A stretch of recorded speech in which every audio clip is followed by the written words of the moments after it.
As the Boys and Girls Club National Office, we are often asked for suggestions or recommendations on, cutting edge technology from a financial perspective.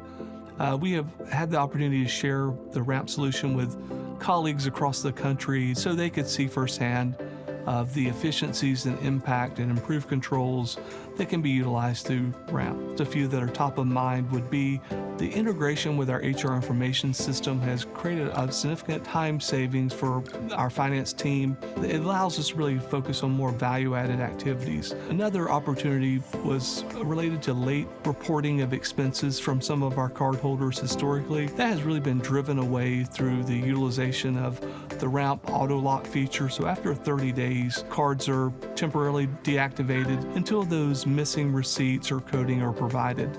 That single-handedly has completely removed these late submissions and reports that we have been challenged with historically. We're looking to continue to build upon the efficiency gains that we've realized from RAMP. That is really, how do we leverage the data in RAMP since it is very easily accessible, but how do we use that data to have a greater impact in really managing our business as a large not-for-profit. My 3 words to describe RAMP would be cutting edge, intuitive, and efficient.